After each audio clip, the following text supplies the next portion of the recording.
if you're looking for that ideal summertime fragrance gift for a man, or even a gift for Father's Day, stay with me while I review my top 5 summertime fragrances for men.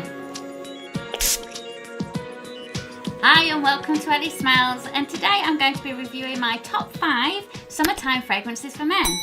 So starting at number 5 with the Dolce Gabbana Light Blue Intense.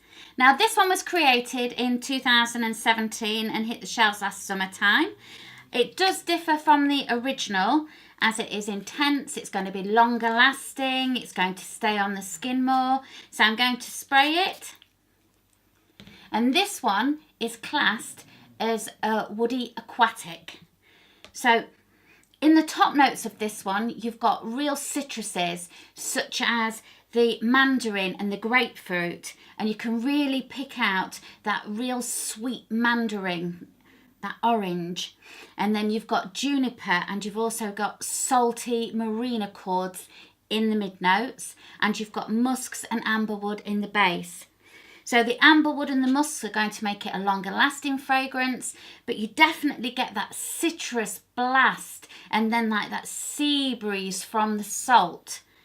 But it's a really, really nice, definitely more intense, a longer lasting fragrance than the original one. I think this one is going to be an ideal one for that summertime fragrance for somebody that just wants to be clean and crisp and fresh. So that's number 5, and that is the Dolce & Gabbana Light Blue Intense. So now on to my number 4 spot. An oldie but a goodie, and that is the Issey Miyake L'Eau Pour Homme EDT. So in the 90s, Issey Miyake decided to create a fragrance that was going to be light and fresh, especially after some of the fragrances that had been in the 80s, which were really heavy, intense, really woodsy. So this was to replicate how water would smell on a man's skin. So this one again is a woody aquatic. So when you spray it, it does contain some oriental essences. So in the top notes of this one, you have real zesty notes such as the bergamot, you have the Japanese yuzu, you have lemon, but then you have tarragon. So something just slightly spicy. And in the heart notes, you have nutmeg, just giving it slight warmth, and water lily. And then the base notes of this is particularly woodsy because you've got sandalwood, cedar, vetiver and musk, and you've also got like tobacco, which is probably why Tim likes it actually. So it's quite spicy, it's fresh, it's zesty, clean, but with that warmth. So I think for the gentleman that likes something with that added bit of spice, this is definitely a really good go-to, still very popular after all this time, and that is the Issey Miyake L'Eau Pour Homme EDT. And now on to number 3.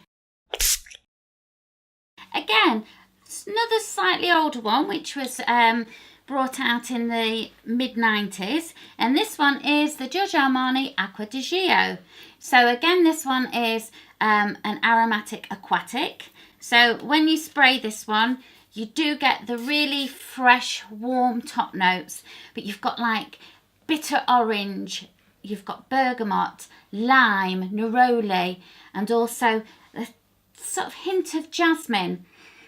And then you've got a more floral and spicy heart note. So you've got cyclamen, you've got rose, you've got nutmeg, you've got coriander, all those warm spices just heating that through those zesty citruses of the top notes. And in the base notes, you've got, again, real woods, you've got oak moss, you've got cedar, and then you've got like white musk as well. So they just sort of like rest on the skin and just make it such a lovely fragrance for summertime. I do know that there is going to be a new Acqua Do Gio out this summertime, and I do know that they do the Acqua Do Gio Essenza, which is a profumo. So if you want something that lasts a bit longer, then that's maybe a better one to go for.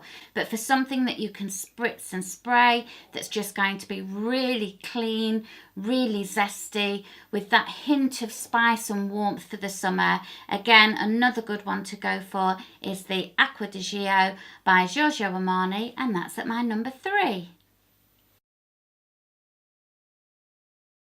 And in at the number 2 spot. And this one is the latest creation from Yves Saint Laurent, and it is the Y. And this one is classed as a woody aromatic, and it's for the generation Y. They say it's sort of like, you know, the new millennials as they call them, but it's a very masculine fragrance. I know Tim likes this one. So when you spray it, you do get like sharp, juicy almost top notes of the fruits, and in there you've got like real sparkling white aldehyde notes along with bergamot and ginger. So the ginger gives it a real zinging sort of like heat. And then in the heart notes, you've got sage, and again, you've got like almost a floral, which is like geranium and violet leaf. But then on the base notes, you've got almost salty and musk. So you've got ambergris, you've got fir balsam, you've got cedar, musks, and also incense. So this one is going to be one of those which is quite masculine, heavier fragrances than the other 3 that I've tried, but I still think this is going to be a really popular one for summer, and it is a really nice, probably more office wear or something like that if you just want something, again, which has got something more to it, quite masculine, but that's a good one to go for. So go and try this one. It's the Yves Saint Laurent, and it's the new Y Eau de Toilette.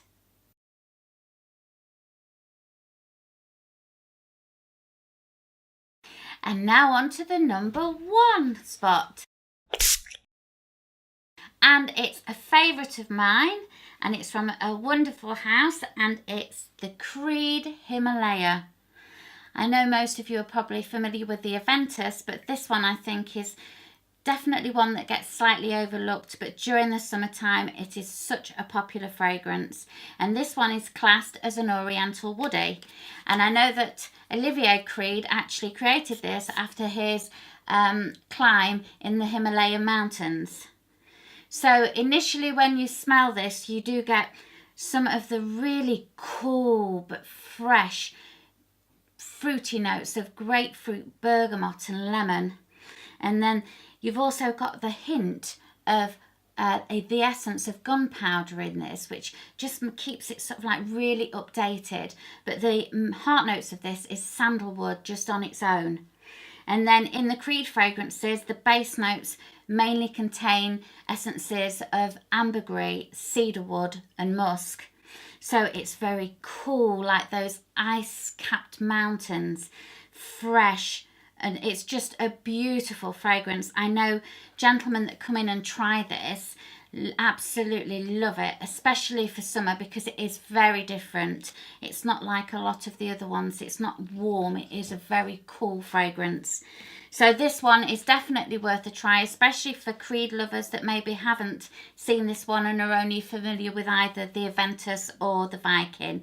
That one definitely is worth a try, and it's in the silver bottle, which is like a hip flask, but I think the silver is also silvery grey to reflect the rock of the mountains. So go and try this one, and indeed try all 5 and let me know what your top 5 would be for men's summer fragrances. And don't forget to like and subscribe, ring the bell, and let me know what you think. Anyway, take care for now. That's it from me. See you soon. Bye.